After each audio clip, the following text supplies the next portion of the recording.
It's 1976. Oakland County, Michigan.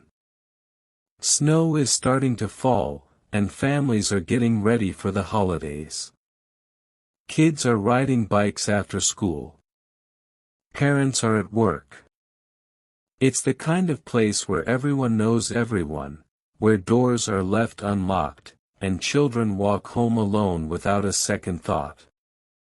But between 1976 and 1977, 4 children left their homes, and never came back.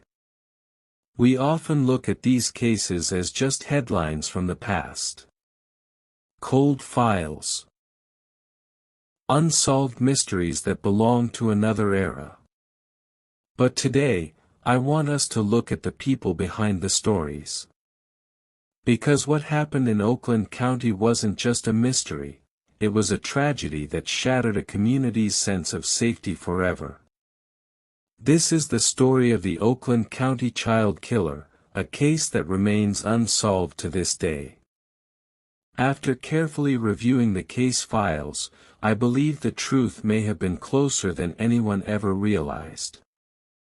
February 15, 1976. Mark Stebbins was 12 years old. He loved movies, especially anything that played at the American Legion Hall Theater in Ferndale. That Sunday afternoon, he went to see a film, just like he'd done dozens of times before. When the movie ended, he started walking home. He never made it. 4 days later, on February 19, his remains were discovered in a parking lot in Southfield. He'd been kept somewhere during those 4 days, somewhere the person responsible had access to.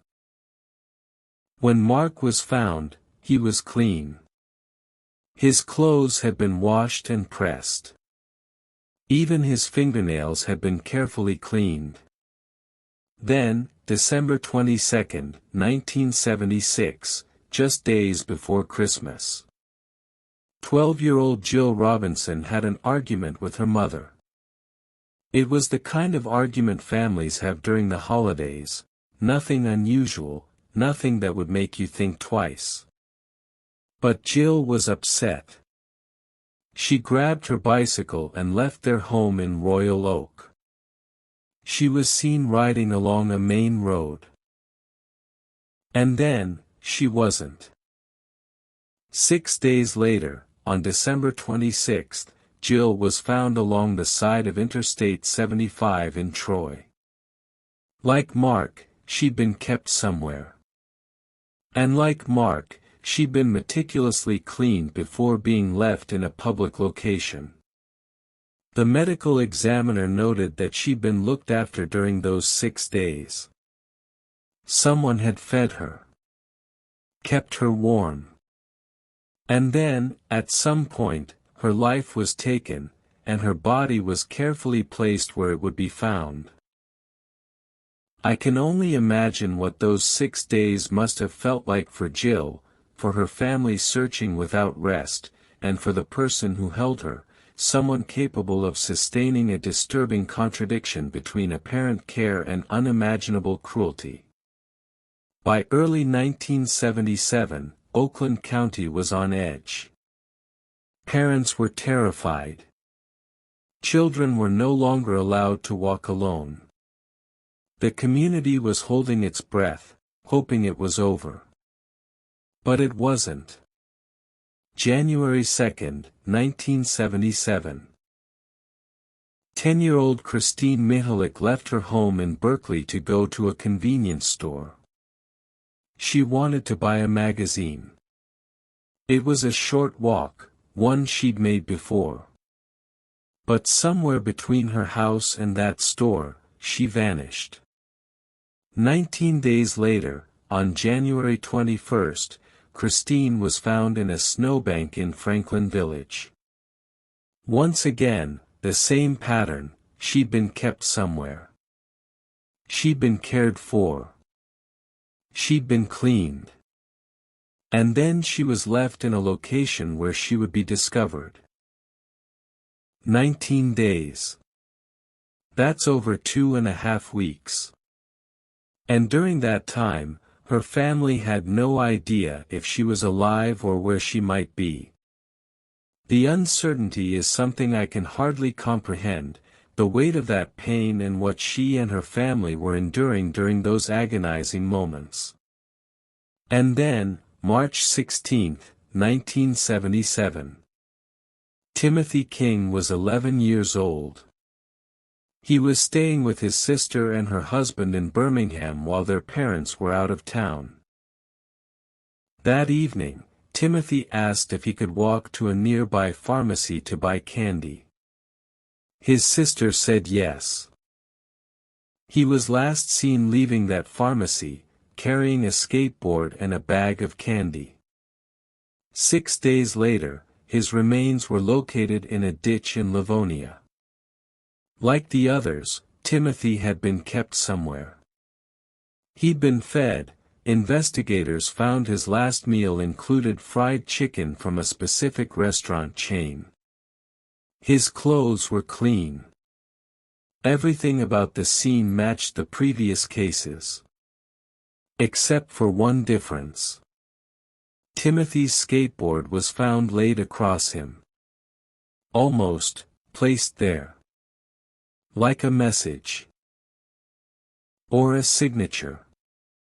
Timothy's case received massive media coverage.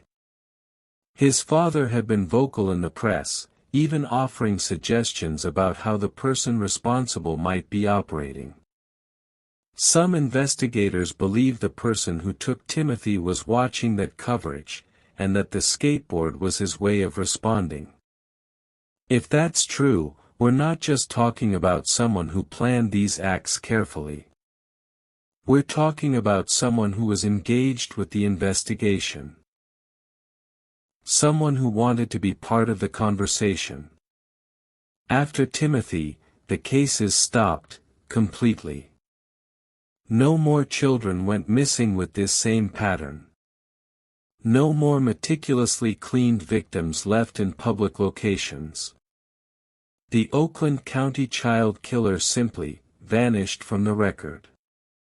Over the years, multiple names have been connected to this case. Some through circumstantial evidence. Some through witness statements. And some through their own disturbing histories. I want to walk you through the individuals who've drawn the most attention, because I think understanding who was investigated, and why, helps us see where the answers might still be hiding.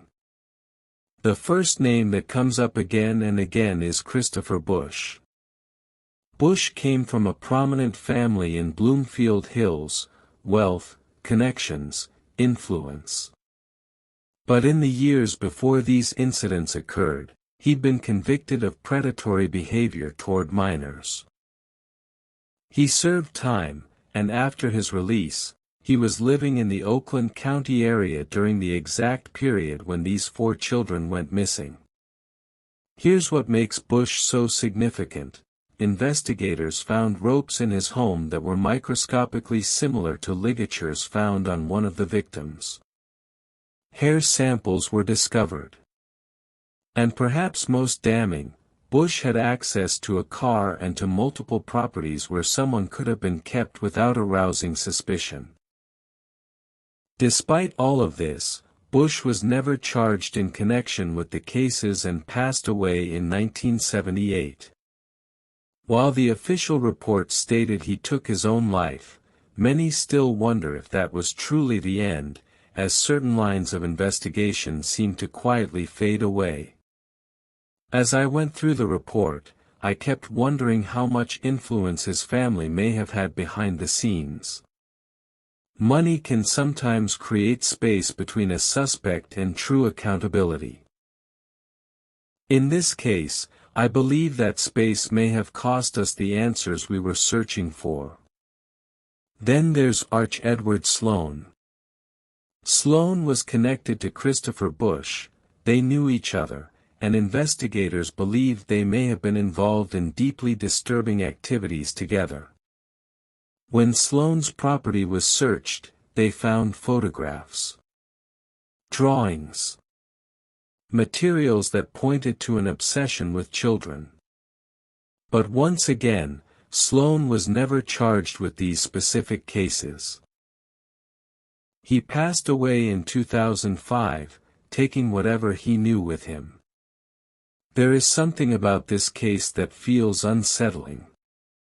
It is not only that it remains unsolved, it is that there were individuals squarely in the investigators' focus, people with history, access and opportunity, and somehow it still never led to justice. There are other names and theories. Some investigators have focused on individuals connected to groups with a history of wrongdoing, while others have considered people who might have had insider knowledge of the police investigation. But if you ask me, and I know some of you might disagree with me here, and that's okay, I keep coming back to Christopher Busch. The forensic connections. The timeline. The access. The wealth and influence that may have shielded him. When you look at his history, it's hard not to feel like the answers were right in front of the authorities the whole time. And for reasons I'll probably never fully understand, those answers were never acted upon.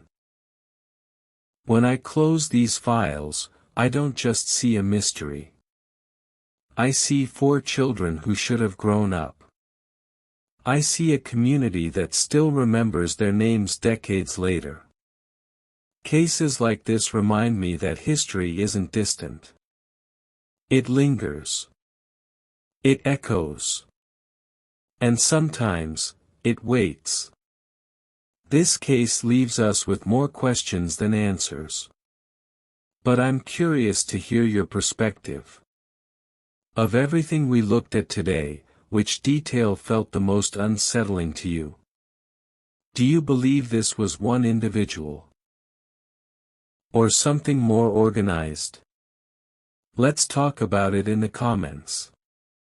If you found this deep dive meaningful, please give the video a like and subscribe with the bell on. It truly helps me continue researching and telling these stories with care. And don't go just yet.